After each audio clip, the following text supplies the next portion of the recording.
दे रे झोली तेरे द्वार खड़ा भगवान भगत भर दे रे झोली भगत भर दे रे झोली।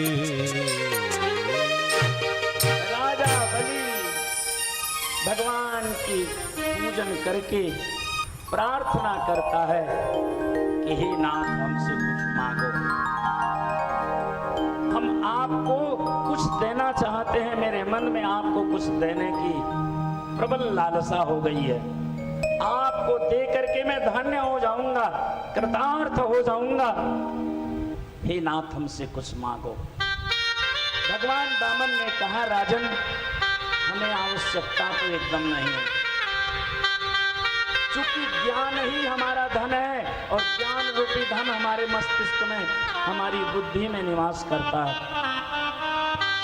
हमें जल की आवश्यकता पड़ती है तो हम कमंडल में जल रखे हुए हैं, हमें घर की आवश्यकता नहीं, छाता ही हमारा चलता फिरता घर है।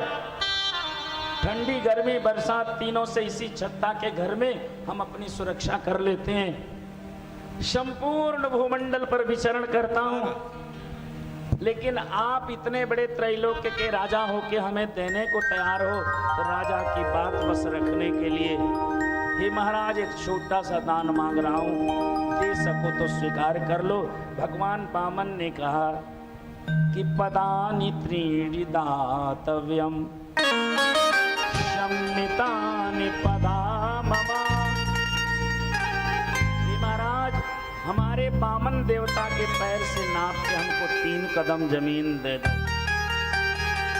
राजा बेचारा काट हो गया कि वामन अंगुल के देवता मुश्किल से 1 फीट कदम डाल पाते हैं, अब 3 कदम में मुश्किल से 3 फीट जमीन नाप पाएंगे। त्रैलोक्य के स्वामी से इतनी छोटी सी चीज मांगना, देने में भी उसे लज्जा आने लगी। उसने कहा महाराज जैसे देखने में बच्चे हो स्वभाव से भी बच्चे हो, अरे राजा महाराजा से तो बड़े बड़े राजपाट मांगने चाहिए थे, आपने अपने पांव से 3 कदम जमीन मांगा। ये महाराज ये 3 कदम भूमि देने में मुझे लज्जा आ रही है, एक काम करो हमारे यहाँ बहुत बड़े बड़े दैत्य हैं जो एक बार में कई किलोमीटर लंबा कदम डालते हैं, उन दैत्यों को बुला करके आपको 3 कदम भूमि नपवा के दे देता हूँ। भगवान वामन ने कहा मुझे जरूरत तो 1 इंच जमीन की नहीं है, बस आपका वचन रखने के लिए मैंने स्वीकार कर लिया है, और देना है तो आप मेरे पांव से नाप करके हमें 3 कदम जमीन दे दो।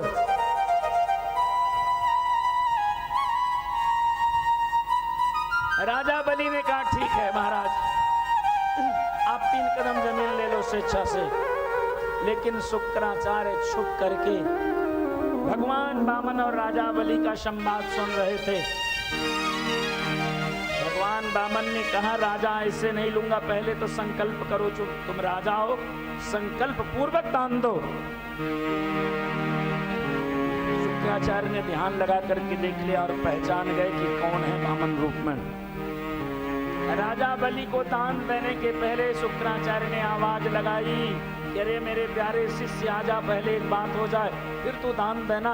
राजा बलि को एकांत में ले गए शुक्राचार्य जी और कहे इन्हें पहचानते हो कौन है जो आपसे 3 कदम जमीन मांग रहे हैं?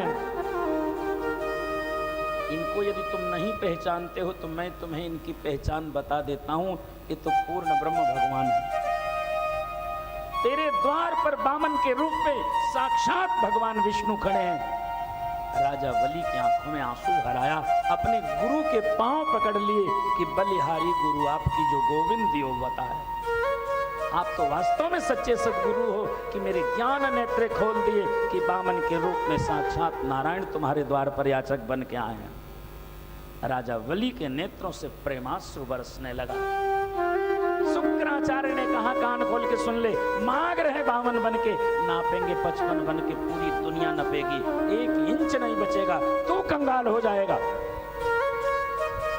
इसलिए राजा बलि मेरी मान ले, साफ कह दे आपको 1 इंच जमीन नहीं दे पाऊंगा। राजा बलि ने कहा गुरुदेव आज आपकी भाषा बदल गई है, रोज कहते हो दान देना चाहिए।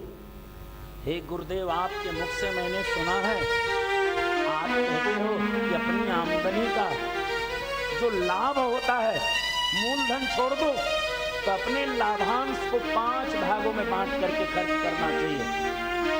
बड़ा महत्वपूर्ण संवाद है यहाँ शुक्राचार्य राजा बलि का। तो गुरुदेव, आप ही कहते हो कि अपनी आमदनी का 20% धर्म में खर्च करना चाहिए, धर्माय, और 20% यश से, यश के लिए। यश के ही लिए तो भागवत कथा हो रही है। एक प्रयास है, इस प्रयास से समाज में एक यश मिलेगा। एक भागवत कथा का आयोजन दुबे जी ने आयोजित किया। तो धर्माय, यश से, और अर्थाय, अपने लाभांश का 20% अपनी अर्थव्यवस्था में लगानी चाहिए, व्यवसाय में भी लगाना चाहिए। ऐसा न हो कि कमजोर पड़ जाए, व्यवसाय बेकार हो जाए। तो 20% अर्थाय, अर्थोपार्जन में, व्यवसाय की वृद्धि में भी लगाना चाहिए। और कामाय, अपने लाभांश का 20% अपने परिवार में भी खर्च करना चाहिए। ऐसी भी कृपणता न हो। कुछ लोग इतनी कंजूसी करते हैं कि नमक चाट के पानी पी लेते हैं, प्यास मिट जाएगी। तो कंजूसी भी नहीं होनी चाहिए। भगवान दे रहे हैं तो ठाठ से भगवान को भोग लगाओ चकाचक, और सबको खिलाओ भी, आप भी खाओ। तो कामाय और स्वजनाय च, अपने आमदनी का लाभांश का 20% अपनों में खर्च करना चाहिए, अपने नौकरों में, अपने भाइयों में, अपने किसी कमजोर आसपास के लोगों में भी कुछ खर्च करना चाहिए, ताकि वो भी खड़ा हो जाए। जो लोग अपने लाभांश को पंचधा विभजन वित्तम, अपने धन को 5 जगह खर्च करते हैं, यहाँ मूत्र च मोदते, यहाँ तो उन्हें आनंद मिलता ही है, भगवान के धाम में भी सुख मिलता है। तो गुरुदेव आज तक तो इस प्रकार दान देने की शिक्षा देते थे, और आज मेरे भी दान मत दो। भाषा क्यों आपकी बदल गई?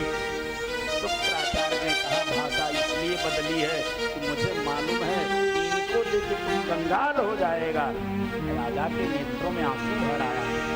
गुरुदेव, इनको देके मैं कंगाल भी हो जाऊं तो माला माल हो जाऊंगा। दुनिया कहेगी तो सारा संसार जिस भगवान से मांगता है, वो भगवान राजा बलि के द्वार पर याचक बन करके आया, और राजा बलि ने सर्वस्व उस भगवान के चरणों में न्यौछावर कर दिया।